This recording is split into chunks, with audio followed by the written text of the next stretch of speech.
Good afternoon. I hope you all had a wonderful lunch. I would like to welcome everyone to session D1, using media to create a community and to share information. So I am Courtney Morrison, the school board librarian at the Eastern Township School Board, and I will be the moderator for this session. Before we begin, I would like to just take a moment to give my absolute gratitude for being a guest on the unceded traditional lands of the Abenaki people, where I reside in the Eastern Township. So I recognize that land acknowledgements are just a starting point for deep and meaningful learning and action, and they serve as a reminder and a commitment for continuous learning, actions, and good relations with Indigenous communities. For those of you that would like to see the session later or again, it is being recorded and will be made available later on, and you can find that on the QSLiN YouTube channel. If you don't want your image to be recorded, please just turn off your camera. And for the session, the chat will be disabled, but there will be a time at the end where we can share and ask questions. So now it gives me great pleasure to introduce you to Joan Harrison and Chelsea Baker, who will be presenting this session. Joan is a librarian from Sacred Heart at the Sacred Heart School of Montreal, and Chelsea is a librarian from Central Quebec School Board.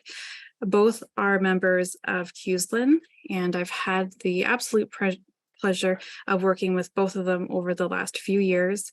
And I always enjoy and appreciate when Chelsea shares great book recommendations, and Joan, your insight and experience with digital tools is always so invaluable. So on that note, I invite Joan and Chelsea to begin their presentation. Thank you, Courtney. I'm going to start by sharing my screen. So thank you for joining our session this afternoon on using media to create community and share information. For those of you who might not know, the Central Quebec School Board is in Quebec City. So I'm joining you from Quebec City. And hello, Joan. Where Hi. are you? Do you want So to say? I'm the librarian at Sacred Heart School of Montreal. So I'm joining you from Montreal. Yes. And we really appreciate your presence. Today, our goals for this session, I put a list up here on the screen. Number one, we want you to come away with some ideas for using media in your library. And we want to show you some of the tools for when you have time to create videos to connect with your students and teachers and school community. We're going to share some resources that you can use with students, and we're hoping to inspire you with some examples of how we've used media in our libraries. We also want to show examples of how media helps us engage with our community and promote what we do. But before all that, Joan, was there anything you wanted to add there before we have a little chat? Yeah, I guess part of it is we're going to talk about the videos that I've made. That's the part that I'm going to talk about. And sometimes you might not have the time or resources to make them. So we're also going to show some different ways that you can access other people's videos and resources and use them too. Can you tell me what it's like? You're in a high school, Joan. So what does access to the library look like at Sacred Heart when you see students coming in? What's the context? So it's the library's open throughout the day, and we don't have classes coming down as a group. Maybe teachers will book the space, but they're coming to do group work or things like that. So it's not like they come for an actual specific library session, except maybe orientation at the beginning of the year. And I may get called out to classes to give sessions on media use or digital literacy, those kinds of things. But mostly it's students just coming on their own time. So they'll either come before school, during recess, lunch, after school, or sometimes they're excused from class to come print or to get books. So it's very different from an elementary school, I think. That's right, because at my school, I'm in an elementary school and at the school board, but it's very scheduled in an elementary school. They don't have any free time to come to the library when they want. It's all with their class, with their teacher. It's very scheduled. I have a very captive audience, and they always, the teachers always expect me to do a story time. So I always spend the first 5 to 10 minutes doing a story or talking about the book that we've read, and then they have time to look around the library and check out.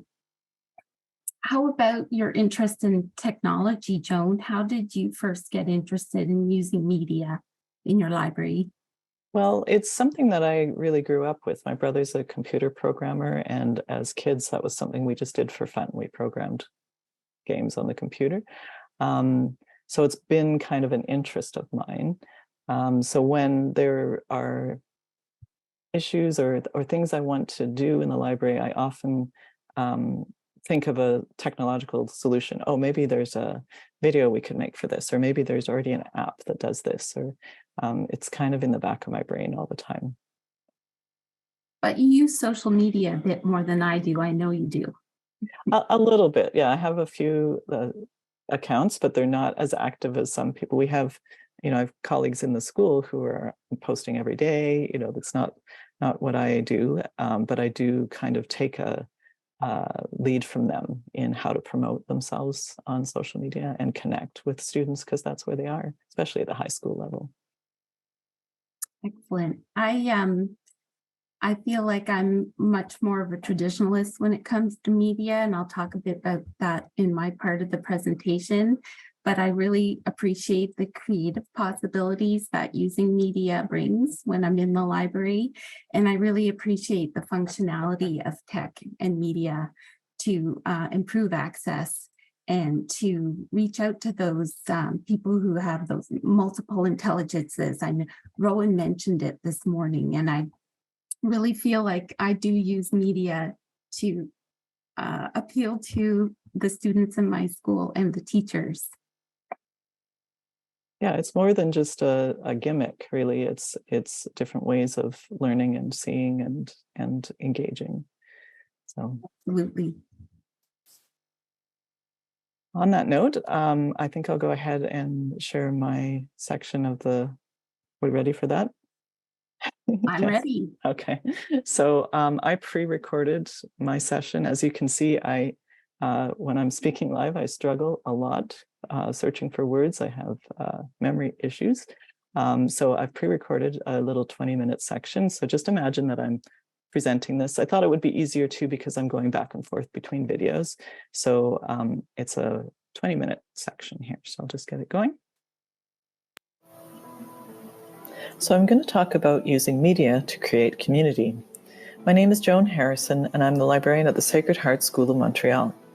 In the fall of 2019, I noticed that TikTok was very popular with our students, so I created a book talk logo in Google Drawings. And then I started adapting trending TikTok videos and adding a book theme to them. Then I started creating original content with audio that was trending on TikTok.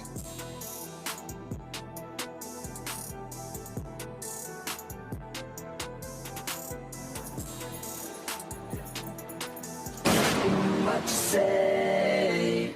That you only meant well, 'cause you did. What you say? That it's all for the best, 'cause it is. What you say? That it's just what we need, and you decided this. What you say? What did she say? Students thought it was a bit cringy that I was making these faux TikTok videos, but it caught their attention. I also invited faculty and staff to record 20-second videos about their favorite books. Here's one made by one of our science teachers. All right, My book is Foundation by Isaac Asimov. It's actually one of 3 books. It's a 3-book series by the greatest sci-fi writer of all time. The Foundation is about a new science called psychohistory, and it's super interesting. The book's not that long, it's only 300 pages. It goes in sections, it jumps forward in time, and the story is really, really interesting. So I would recommend Foundation or the Foundation series by Asimov.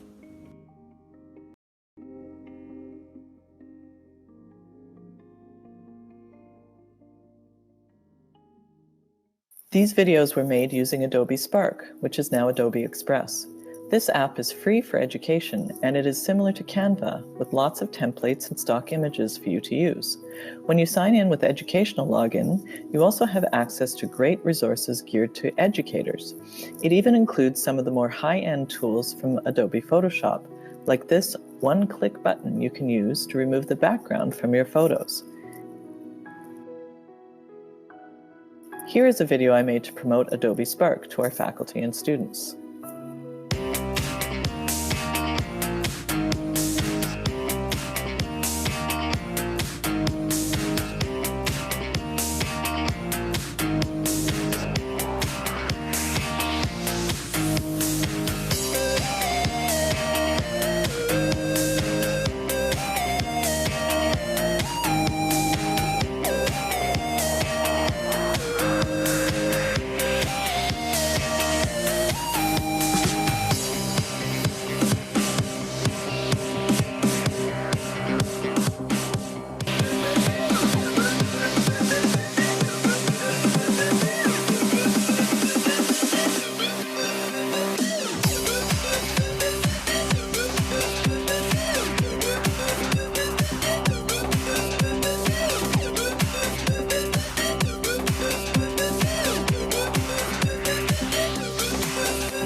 And here's a video I made this fall to promote the library to faculty.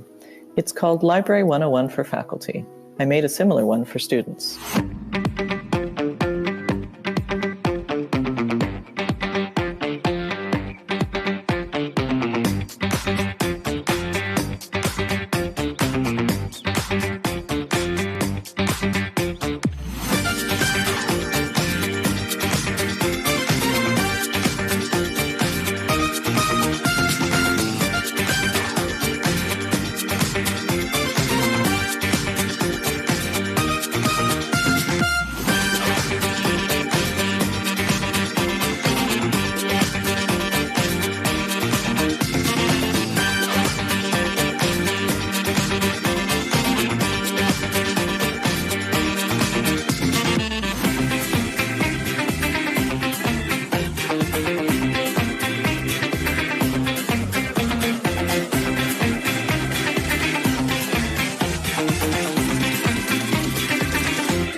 At first, I displayed these videos on a screen in the library and posted them in Google Classroom.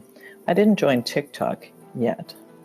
And not long afterwards, we went into lockdown. So I had a lot of time to work with some of the tech tools while we were working from home. And I learned to use WeVideo, which we use to make the QAS Librarians Recommend videos. You can see them on my YouTube channel.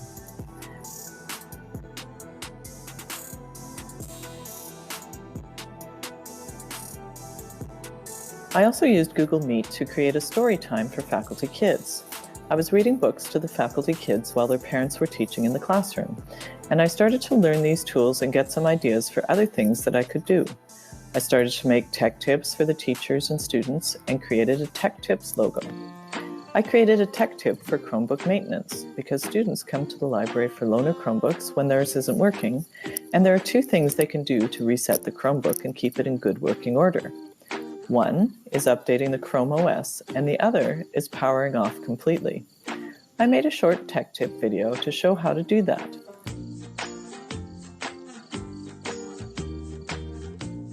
I wanted to visually represent how long you have to hold the power button to turn the Chromebook off completely. So I did this video with the counting up to 10. 1, 1000, 2, 1003, etc. And it helps students to get the idea that they have to hold the button quite a long time to do a complete power off. This video became one of my more popular tech tip videos. Another tech tip video that is popular, especially with the French department, is one that I created to show how to use the US International Keyboard to type accents on the Chromebook. Let's watch it together now. Today we're going to learn about the US International Keyboard. Here's a picture of the layout, and you can see some red symbols. Those are helper keys. If you type them and let go of them before the letter, they will be added to the letter. So for example, if I type a single quotation mark and let go and type any vowel, I'll get an acute accent. A double quotation mark will be a diaresis accent. A back quote will be a grave accent.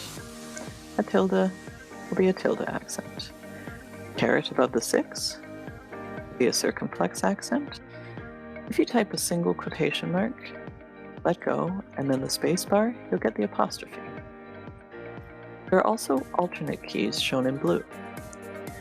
These you hold the right Alt key and then the second key. So for example, if you hold the right Alt key and then the comma sign, you'll get a cedilla. Right Alt with a square bracket are the French quotation marks. Right Alt with a K is the OE ligature, and right Alt with a Z is the AE ligature.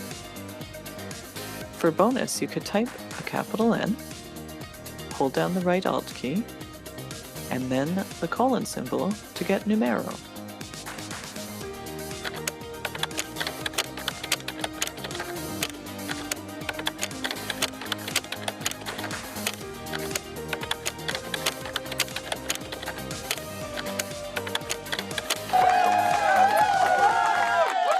You don't always need fancy software to make these videos.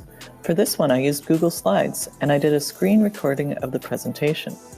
You can see these little squares that I added. I made them see-through by just changing the fill color and choosing custom. You can change the transparency and then place them where you need them on the slide. And then I just went through the slides and placed the squares on the keys to highlight them. So that's one way to make a video, just using software that you already know how to use.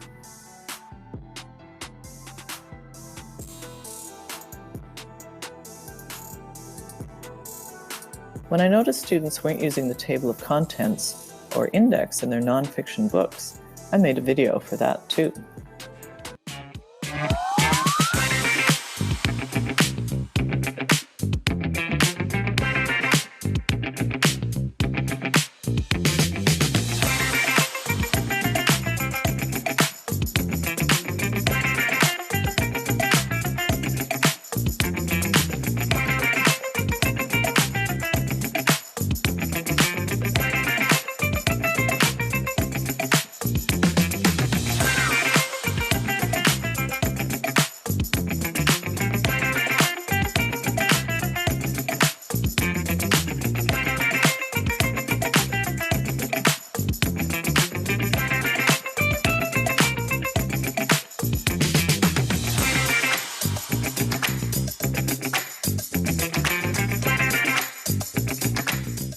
I created this shelf reading video when I realized that students were reading all the way across rather than going section by section.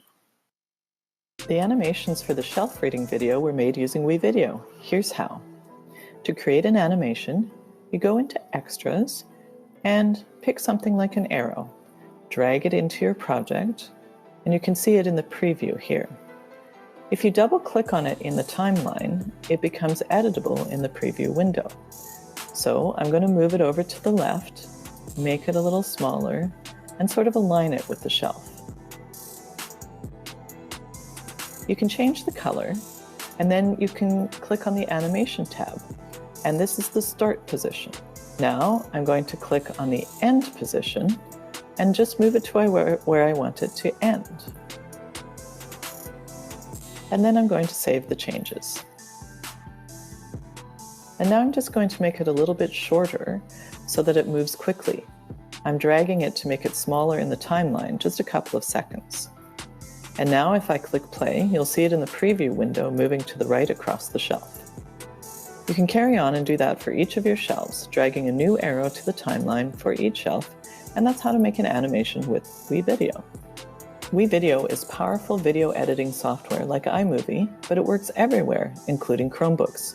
It also allows collaboration so that groups can edit a video simultaneously. We used the free version at first, but eventually subscribed to the full version for our school. The main difference was the addition of a watermark on the free version. It includes a classroom mode for class projects and tons of stock videos and audio tracks. Here's a video I made to promote WeVideo to our faculty and students.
So I finally joined TikTok and I uploaded some of my existing videos. And what I found was that people were much more interested in my tech tips than my book talks, which was a bit disappointing. But I got some great ideas from book talkers who were already on TikTok. This is a video of the top 10 books signed out in 2022, using a fun transition between the books. One of the attractions of using TikTok to create these videos is that you get to use short snippets of popular music. Now they are allowed within the TikTok platform, but if you cross-post to other social media, you may get flagged for copyright infringement. I had originally used the song Everybody Wants to Rule the World by Tears for Fears for the top 10 video, but I wasn't able to use that when I posted it on Instagram. So you just need to be aware of that and have alternate recordings with your own music or music that you use from WeVideo. So I created the previous transitions after seeing them on TikTok. I wasn't sure how to make them at first, so I Googled TikTok book transitions and I came across this great website with book talk transition tutorials that Kelsey Bogan made of Don't Shush Me fame. She is very helpful. She explains it all, how to do each step, and using the editor within TikTok. It works really well, and Kelsey also explains that you don't have to post your videos on TikTok itself. You can actually just save them as drafts and then download them to post elsewhere.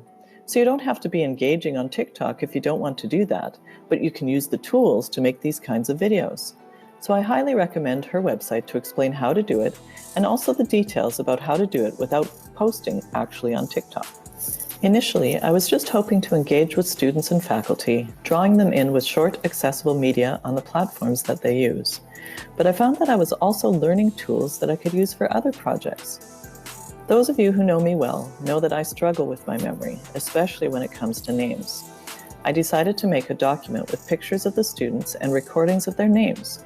I shared the document with the students so that they could correct any errors, and administration was pleased with it and asked me to share it with faculty as well. So it became a way for all of us to learn to pronounce the student names. I'm now working on a similar document for faculty and staff names too. This is a mock-up of what I did using random photos instead of the student photos that I used for my project. I included a link to a previously made Flipgrid, now called Flip, where students can correct the pronunciation by recording themselves saying their name. To record audio only, you can do this in WeVideo under My Media. Choose Narrate and your microphone. Just click on Record. Sofia Garcia. You can preview it here, and then if you are happy with it, save it, or you can record it again. It will appear in the voiceover track, and once it is imported, you will see the audio waveform, which you can edit by taking out any extra space. You do this by dragging the ends to crop the recording.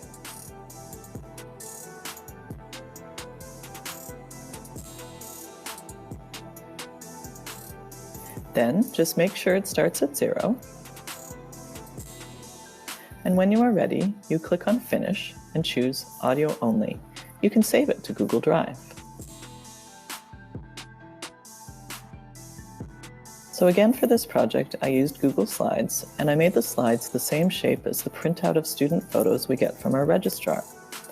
It's an 8.5 by 11 layout, which you can change. You just go up to File, Page Setup, and change the layout. After recording the names in WeVideo and saving them to Google Drive, you just go to Insert, Audio, and you can choose your audio file in the window that pops up. It will just drop into your document as a little audio icon. When people click on the icon, they get a play button, which they use to play the audio.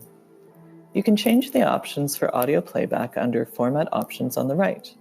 I just had it play the audio when it is clicked. And that is how you can create a project like this just within Google Slides. It doesn't have to be a student name document, which would be next to impossible for those of you who serve multiple or very large schools, but you might want to make recordings of library-related vocabulary or anything that you want students to learn how to pronounce. Imagine, for example, a document with often mispronounced names of characters, like Hermione.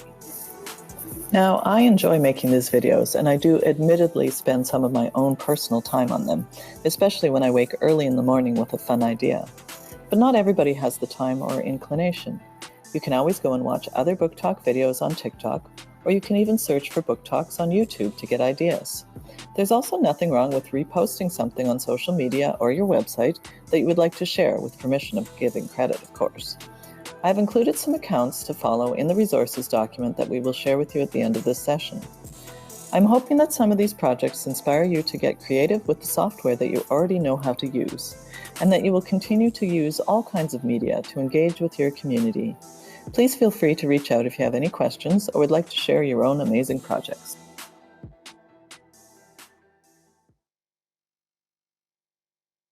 Maybe should have included a warning about the speed at which the videos switch, because we find that students in high school are just very quick. They don't sit around for long, so a lot of those videos are 20 seconds or under, and the music is loud, and funk seems to catch their attention, especially the Sec 1 and 2. They love the funk, so I put it in whenever I get a chance. I caught myself looking at my keyboard a couple of times during the section on how to use the keyboard for a Chromebook. I love that tech tip, and I'm definitely going to have to go back and visit Kelsey Bogan's website. Thanks for all those great examples of how you use media, Joan. No worries. You really know what you're doing. It's all trial and error, honestly. Like I'm not an expert. I think something should be able to do this, and then I go trying to make it do it. And I do a lot of Googling. How do you get slides to do this? How do you get sheets to do this? You know, there's lots of tools that we already use that have these features that we don't know about, and they're sometimes very helpful. So Well, I have a presentation style that's a little bit different. I like the idea of pre-recording, but I found that I just couldn't do it. So I made a PowerPoint presentation for my section of this presentation. So the reasons why I use visual media are pretty straightforward. I find it's very engaging and I appeal to visual learners. I am always trying to raise the profile of the school library at my school, get out there and be a part of the school any way I can. I want to highlight what I can do and share information, promote collaboration, and I really think that using media sometimes is a nice surprise. It makes it a little bit memorable for the students that come in, and that's why I use visual media. As I said earlier, I'm a bit more of a traditional media consumer. Whenever I'm home, I almost always have the radio on. I do have a Facebook account. I use Facebook. I go to YouTube. There's a few news websites I like. And then, believe it or not, I think I'm pretty rare here. How many of you still get a newspaper delivered to your house? I get Le Soleil delivered every Saturday. And it's mostly the radio and the newspaper where I hear about things that I think about and want to share with students at my school. For example, this news story was in the news in January. You might have heard about the New Brunswick man who was using his drone to track some moose that were in the woods. His goal was to collect the antlers that fall off the moose in December or January. And wouldn't you know, on his drone, he captured video of a moose losing its antlers. And I thought that was so cool. It actually was on the news that evening on CBC as their moment of the day. So I thought the kids would like it. And I just happened to have this brand new book about moose called Do Moose Ever by Fran Hodgkins. And I asked the kids before we read out of the book, I said, what do you think the antlers are made out of anyway? And I love their responses. A lot of them said wood because they're in the woods. So the antlers are obviously made out of wood too. Some said cartilage. Some said bone. We read about the antlers and it is bone. The video is great if you didn't have a chance to see it. So I learned about that one on the radio. This next story I learned about by reading the newspaper and I had to go check it out. Oh, I forgot about this slide. I don't have this book called Bruce the Balding Moose by Corinne Miller. It is such a fantastic book. I read it many times years and years and years ago in the 90s when I was in a public library. And it's out of print. But if any of you have Bruce the Balding Moose, I will pay you handsomely for it. I would love to get a copy. I really have to track down one. It's about a moose who loses his antlers just before the big moose ball. So I'm on the lookout for this. If you see it, pick me up a copy. Okay. It's this story that I read about in the newspaper. Maybe some of you heard about it. It just happened last month. They found a 6-pound cane toad in Australia. And you see the person holding it up there. A toad usually weighs around 1 pound. So 6 pounds, this was a whopper. They named him Toadzilla, but unfortunately Toadzilla had to be euthanized and sent to the museum because in the news report that we watched, we learned that the cane toad is an invasive species that is destroying the ecosystem in Australia. And what a better way to read a book about a frog and show the kids books on frogs and try to guess what Toadzilla was eating that was making it so big. And then looking at the characteristics between a frog and a toad. I'm really happy to say that both of these books got checked out at the end, and watching that little video was kind of fun. Although they were kind of sad that the toad got euthanized. And we learned that the most humane way to euthanize a toad is to put it in the freezer and let it fall asleep. So we learned something new. What do I have next? Okay, Rick Mercer and the Halifax explosion. What do those two have in common? He has a video about it.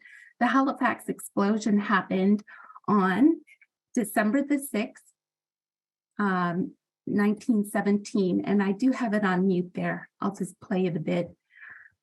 I didn't show this in the library. This is about a 5-minute video, maybe a bit more. How long, Rick? 5 minutes, 56 seconds.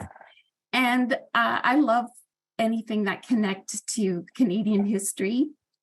So I send this to teachers every year almost, because it's a great news story about how Nova Scotia sends a Christmas tree to Boston to put up in the Boston Common every year because of the response that they had to the Halifax explosion. It's a really heartwarming story. It's funny, it's Canadian history, and I'm sure that you have some good books about the Halifax explosion in your libraries. And I think kids would be interested in it. I'm thinking more Cycle 3. On the radio, not too long ago, I heard a great interview with Amanda Forbes and Wendy Tilby, two women animators who are actually up for an Oscar nomination for Best Animated Short in the next coming weeks. They made a short video called The Flying Sailor. I'm just going to start playing it just a little bit here to get you an idea. You can find this on the National Film Board.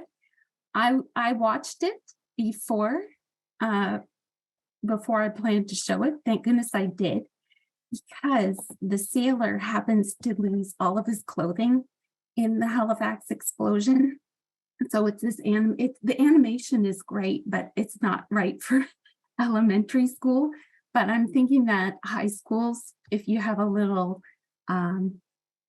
movie showing in the library, it's such a good animated video, and I really hope they win the Oscar for it. So here you can see. I'll pause it there. You're going to have to go see the rest of it. It's under 8 minutes, and any students who are interested in animation and film would get a kick out of seeing this in the library for sure. Oh, next, I am such a sucker for whale breaching videos. And when I heard about this one, I just knew I had to show it to students and then promote some whale books. It's about a young girl and her dad who were caught off guard by some breaching humpback whales near Newfoundland. Oh, I could watch that video over and over again. I've never seen a whale breach, but I'm hoping. I go every summer in hopes that I'll see one whale watching every summer, but it's never happened yet. I know it's going to happen someday. But this book, Trapped: A Whale's Rescue by Robert Burley, that is such a great read aloud, even for the young ones, where a whale is saved from the netting.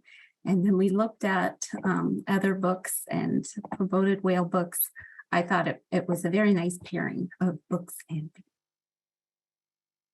so you can find lots of great videos that are pre-made and ready to go on YouTube, Curio, NFB. I love playing with the segmenting tool that they have on their website to make a trailer or take bits and pieces of something. CBC also has a really good set of videos for springtime called Hello Spring for really young children. I love pairing those Hello Spring videos with books. And the segmenting is a fun tool to use. But using those ready-made available media is very different than when you're ready to make your own media. And it was in 2021 when I had an overdue book problem. I had the pandemic blues, and students were completely out of the habit of bringing books back on time.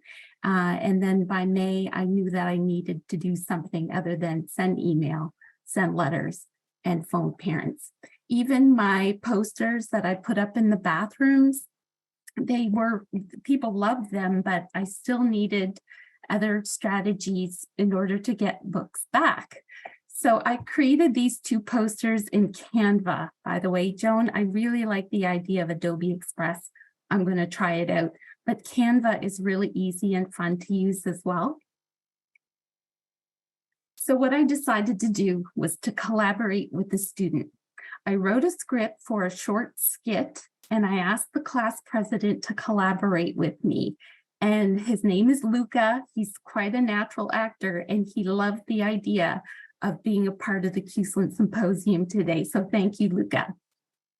We practiced and took twice as many shots around the school as we needed, because it's nice to have a lot to work with once you get to the editing process.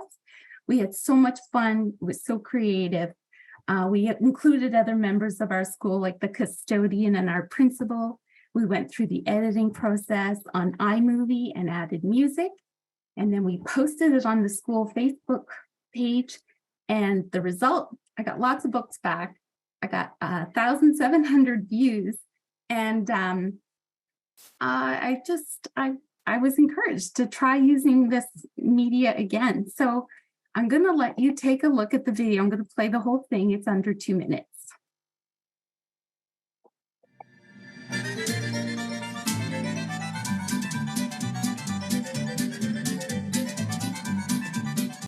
Miss Baker, I don't know where my library book is. I've looked everywhere. Did you check your locker? Yes? Did you check in your classroom? Yes? Did you check under your bed? No. Did you check at home? I might have lent it to Laurent, who might have lent it to Justine, who might have lent it to... Stop right there, Luca. This book is signed out under your name. If you don't bring it back, you give me no choice. I'll need to send a bill to your parents. I will not let you down, Miss Baker.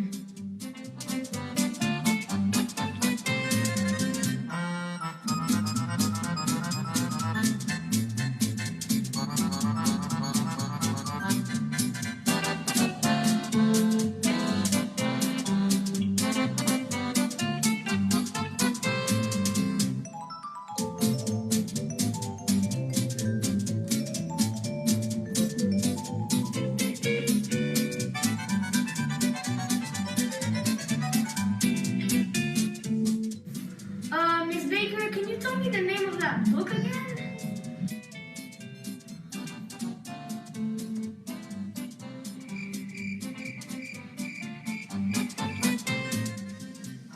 If you are finishing a book for a class assignment, please let me know.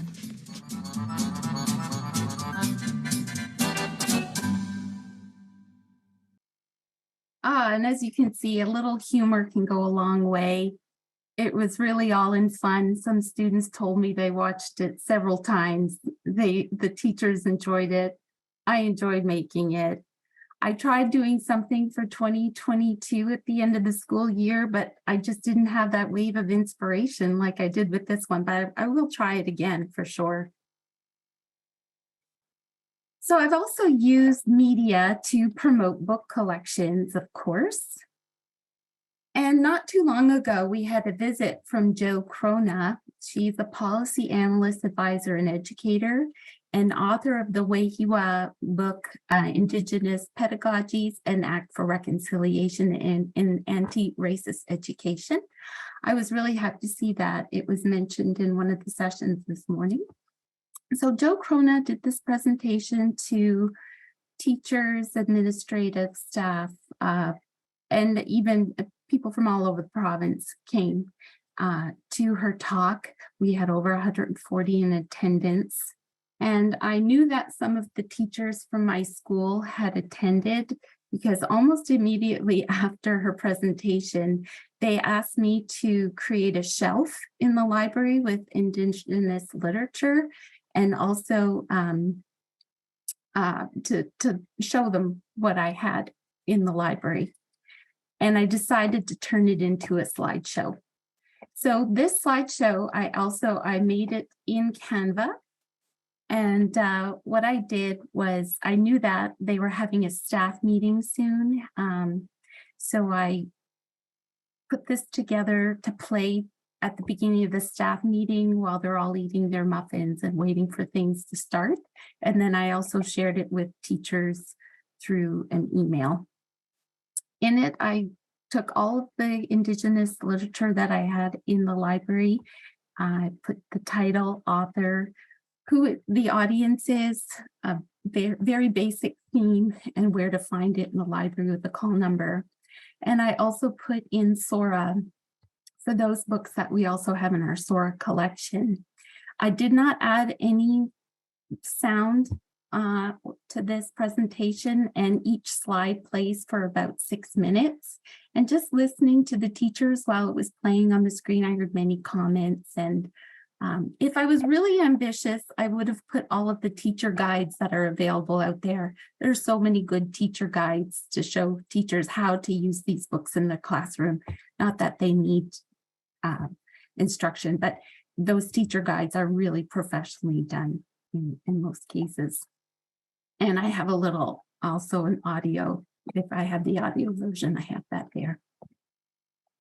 So I was really happy to, and I'm going to do this I'm going to use media to promote other collections as well. Just think about all of the different collections you can put together. I also use Canva to promote our school library catalog. I spend a lot of time cataloging, and I sure hope people use the catalog. So this catalog is, this video is on our virtual library website that is called Learning for All, CQSB Learning for All. I'll just play a little bit of it to give you an idea. In your school library, visit the CQSB School Library Catalog. How? Step 1, go to the Central Quebec School Board website, cqsb.qc.ca. Step 2, on the CQSB main page, scroll down to the quick links. Click on the green tab that says Digital and School Libraries. This will take you to Step 3, our Regard page. For paper books, select your school under branch. I just want to pause it. Oh, whale videos. I just want to pause it there for a second. This screen probably looks familiar to all of you who use Regard. I asked our IT person to put in these web graphics on the right-hand side of the page for our digital resources. So these are all active links that will take you to our Sora collection, Biblias, Britannica, and I also have the BANQ there. Selection on the left-hand side of the screen. You can search by author, title, or keyword. Try an author search. I'm going to pretend I'm at Riverside Regional School, and I'm going to do an author search on Jory John. Wow, Riverside, you've got 9 books by Jory John. He writes really good picture books. I'm interested in the Cool Bean, so I'm going to click on View Full Record for more information on this title. I can read a summary, and I can see that it's available and shelved with other picture books under the author's library. Okay, I'll pause it there. So I go on to talk about a bibliographic record and how this library catalog is not as sophisticated as the library catalogs you'll find at your public library. I mean, I don't send books from Latuke to Chibougamau in an interlibrary loan. We just don't have the staff for that. So sometimes I get those kind of questions. Well, how do I get a book from Thetford Mines to Shawinigan? We have a big territory at the CQSB, and we don't do interlibrary loans. So sometimes people are surprised at how simple this catalog is, but that's how we roll. Okay, so we have a few school board initiatives in progress, including an EDI initiative. EDI models of instruction are aimed at improving school climate and improving student outcomes. They foster safe and inclusive learning environments for our students. And we have a consultant who is working on putting together EDI book lists, and I plan on using media to promote EDI books very soon. Another project that I have going on right now that I am intending to use just in-house at my school library is the Library Language Project. So we have, most of our students in Quebec City are Francophones, and I've noticed that they're really having a hard time using the right words to be understood. as to what they wanted to do with the book. So this library language video is going to highlight some of the common words that we use, like return, borrow, shelving cart, overdue, renew, fiction, nonfiction, barcode, scanner, and record. So I'm having students help me make a little video that explains each one of these words. For instance, I have a little guy who says, what word do we use when we want to take a library book home? And then cuts to him borrowing it. I scan it and he says, you want to borrow it or check it out. So these are intended for in-house. I don't have any video permissions to show you, but maybe in the future, we'll see. Lastly, I want to tell you about a video. I'm going to press play on this and mute. For our volunteers and new library staff, I made a series of book covering videos with plastic on how to cover the books with plastic. It's been really helpful. I go through how to cover a paperback book, a hardcover, and a book jacket.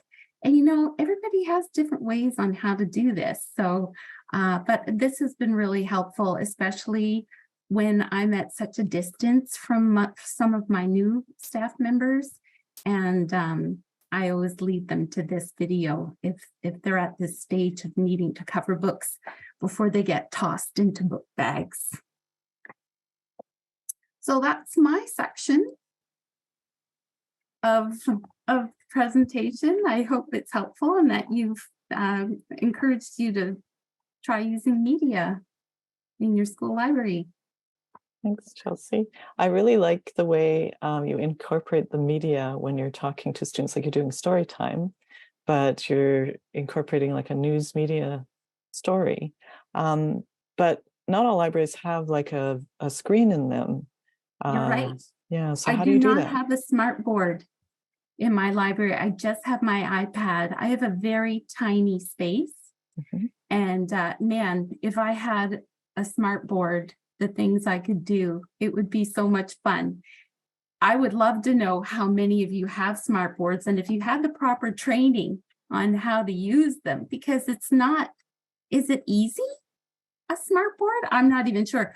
I know that I've seen our RACI consultant giving training to teachers on how to use the smart board.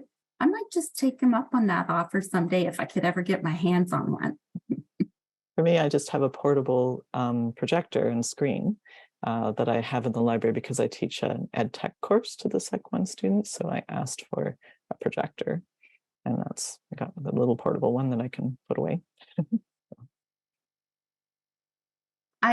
Does anybody have some questions for us? Could we open up the chat? And I see a hand up. I see Luna. Luana, maybe? Hi.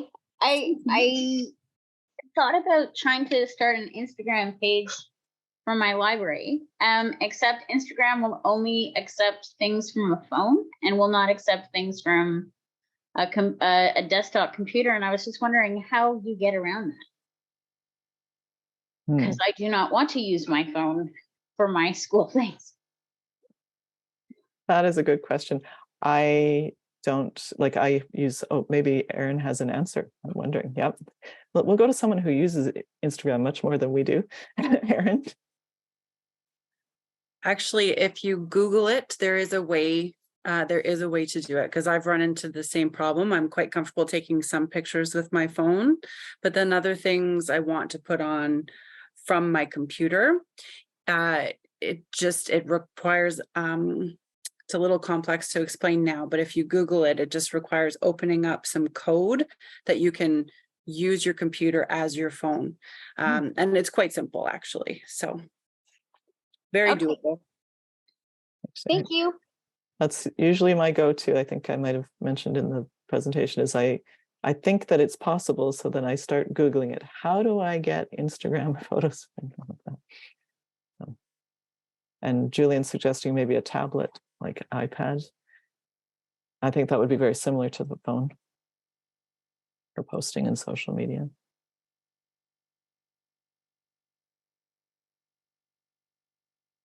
Has anybody offered any kind of film screening in their library or other ways that you use media in your library that you'd like to share, you can pop it in the chat.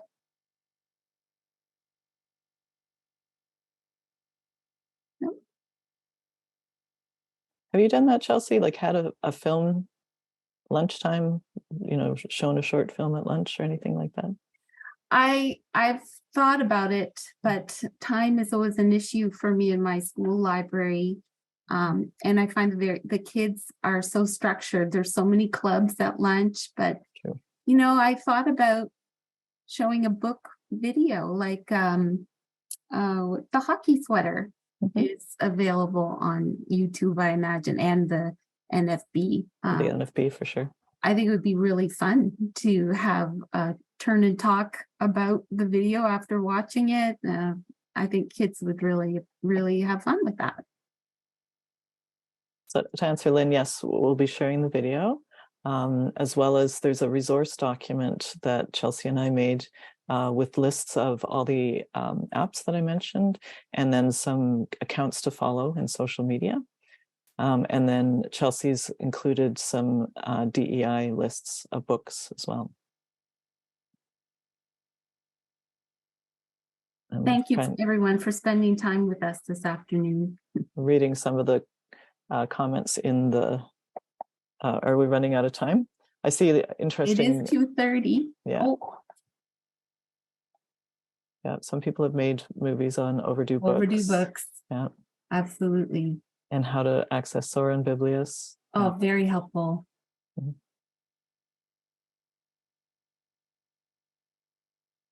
Oh, I'm going to have to check out Milwaukee Public Library. That's great.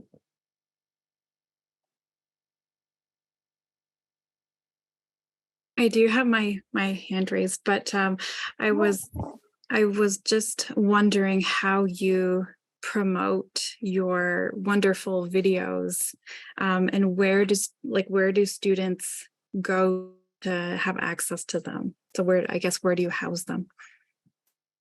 So mine are in a Google Classroom mostly, and then I have the TikTok account. So I think mostly the students are seeing it in TikTok, but not directly going to my TikTok, but because somebody else will share it, or the band teacher will comment on it, or somebody who's more popular than me in TikTok will get it seen that way. I've shared them on Facebook and just with teachers to show their students in class. And then I'm showing them a lot just myself right in the library when I have that captive audience with me. Just on your little iPad. I think that's great. Just on my little iPad. Yeah. But the CBC Hello Spring videos, often I just send things to teachers and I get some good feedback sometimes, positive feedback. Great. I feel like that bridge, when we're talking about the bridge with things that I see and sharing it with teachers. I don't know how much time teachers have all the time to look up things like this. So. Yep. So if there's no more questions, I just wanted to thank you both, Chelsea and Joan. What a wonderful and fantastic session. Thank you for sharing how you create belonging in the library through media. I've learned a lot, and I'm looking forward to starting my own media projects. And I think this is one of the reasons why I love doing what I do, because it does allow us to be creative and to collaborate with each other and to have fun. And so thank you for that. And I would like to also thank Christopher for being the Zoom technician for the session, and a big thank you to Tom for being the captioner.